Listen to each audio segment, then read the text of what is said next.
Video series में आपका स्वागत है। दोस्तों, ये वीडियो मेरे प्रीवियस वीडियो का कंटिन्यूएशन है, जहां हमने देखा कि how to perform CRUD operation using a Spring Boot data JPA using S2 database, right, which is a kind of in memory database, right.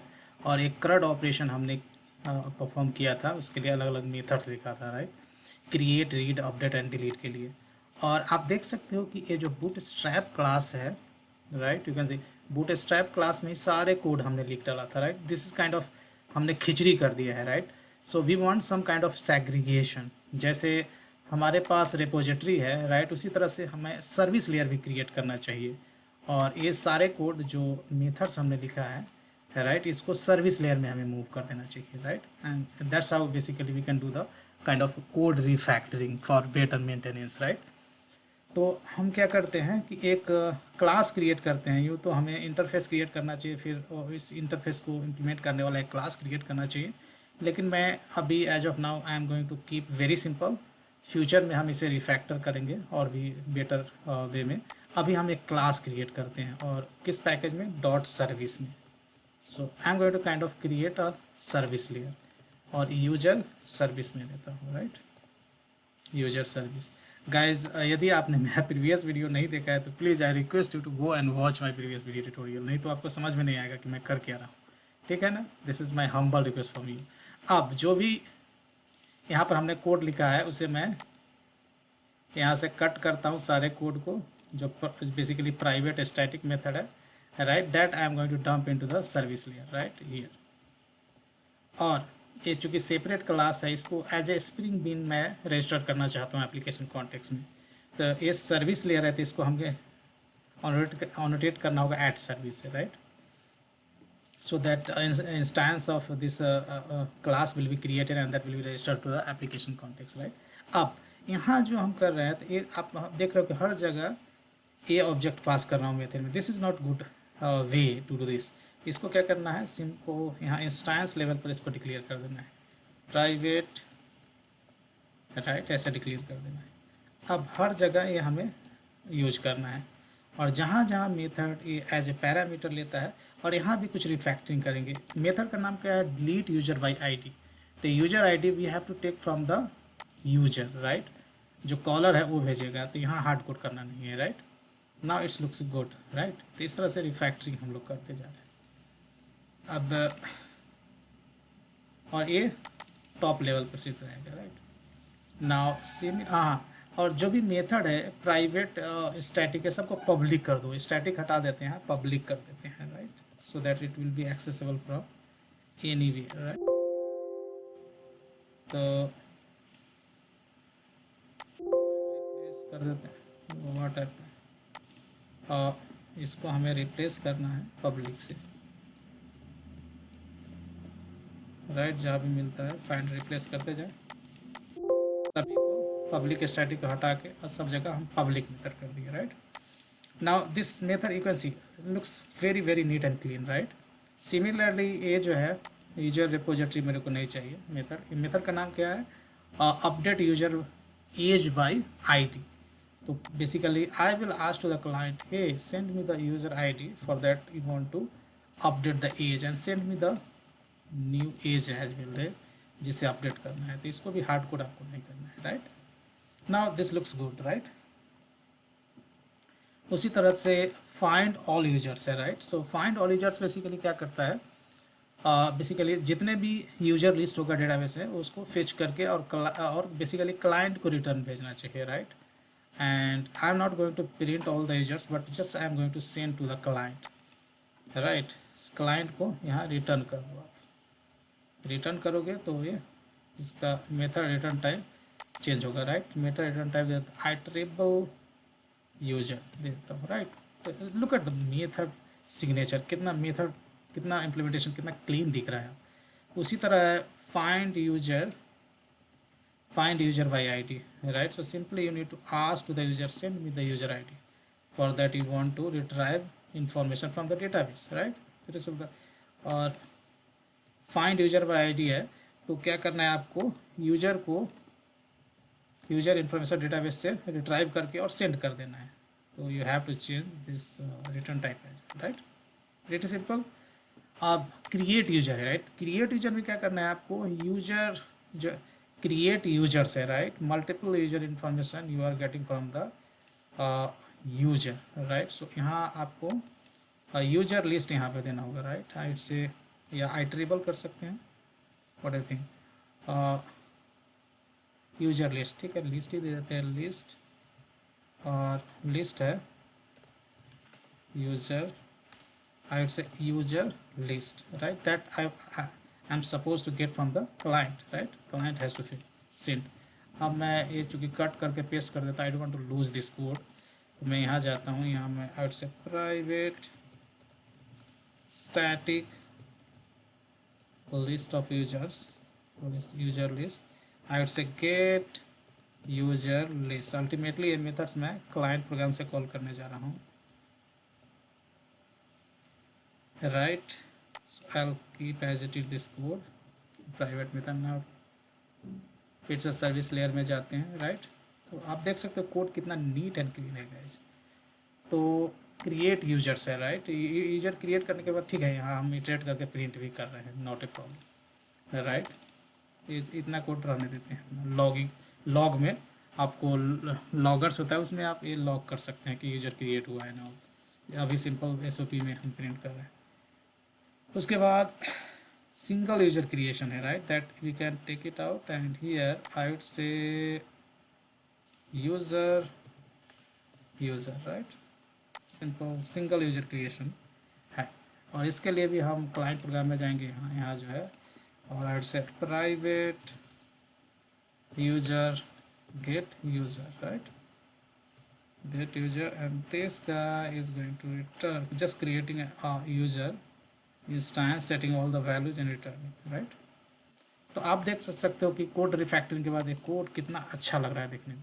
एक चीज़ आपको ध्यान रखना है कि ये जो इंस्टेंस वेरिएबल आपने यूजर रिपोजिटरी का क्रिएट किया है, तो इसको ऑटो वायर करना होगा, ऑटो वायर करना होगा राइट, ऑटो वायर करना होगा राइट, एट ऑटो वायर से अनोटेट करना होगा, नहीं तो क्या होगा, ये नल रह जाएगा। नल पे आप कॉल करोगे कोई भी मेथड रन टाइम में, नल पॉइंटर एक्सेप्शन थ्रो कर देगा right. This things you have to keep in mind. Make this class public right, public करना ज़्यादा अच्छा रहेगा right, on the all the public methods. Now this looks very nice. अब हम वापस जाते हैं और यहाँ क्या करना है गाइज, अब यूज़र रिपोजिटरी नहीं, अब मुझे क्या चाहिए, यूजर सर्विस का ऑब्जेक्ट चाहिए right, which is annotated with at service annotation। This is going to return us user service right, user service. अब यूजर सर्विस के मेथड को हम कॉल कर सकते हैं, जैसे क्रिएट यूजर है right, create user dot user service dot create user, और यहाँ गेट यूजर मेथड, जो लोकल मेथड हमने क्रिएट यूजर है, तो गेट यूजर है राइट, गेट क्या है, गेट यूजर है राइट। इसको हम इसको अच्छा स्टैटिक मेथड नहीं क्रिएट किया, इसीलिए वो एक्सेसिबल नहीं है, ठीक है। तो I would say get user right, I am calling this method service method. और उसके बाद गेट यूजर्स है, तो इसमें get get user list right, I can call from here.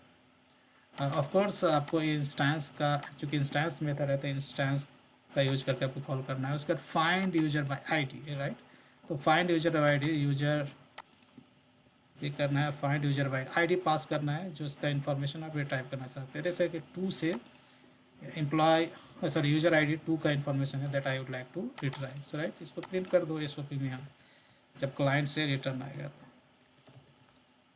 Sorry अरे यार, यूजर राइट प्रिंट कर रहा हूँ।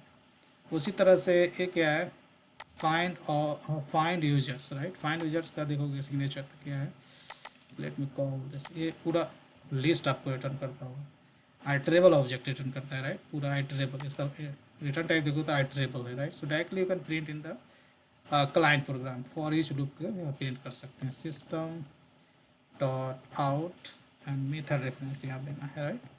तो सारे जो यूजर्स आ रहे हैं उसके लिस्ट को मैं यहाँ इटरेट करके प्रिंट कर रहा हूँ। What else, then next we have user list user service dot update.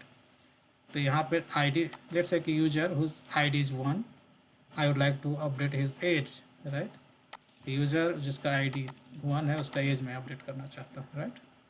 ना what else, delete user by ID. तो अब डिलीट मेथड है, delete user by ID. Let's say कि user whose ID is 3 I would like to delete from the database, right. तो आप देख सकते हो कि कोड कितना नीट एंड क्लीन होगा। कंट्रोल शिफ्ट को से ऑर्गेनाइज इंपोर्ट करना है, अननेसेसरी इंपोर्ट को डिलीट करना है। Now look at the code is very neat and clean. Now I am going to run the project, right click on the project and run as our Spring Boot application, right?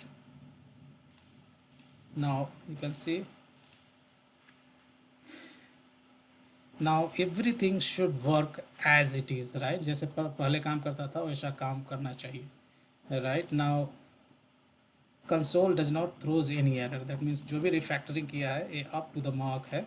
I go to here और यहाँ local host 8080/s2 database की console हम access कर सकते हैं।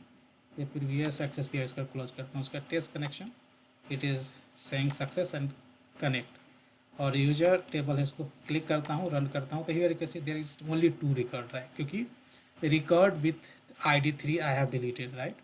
और आपको याद होगा कि यूजर हुज ID इज 1 उसका एज हमने अपडेट करा था 45 से, राइट।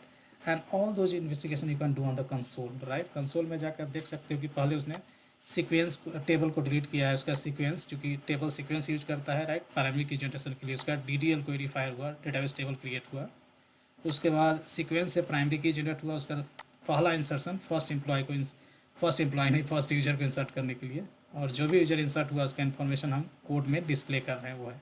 उसके बाद 2 बार सीक्वेंस कॉल हुआ, 2 प्राइमरी की जनरेशन के लिए, 2 insertion successful insertion because we are inserting iterable of users, right. तो 2 यूजर इंसर्ट हो गया डेटाबेस में।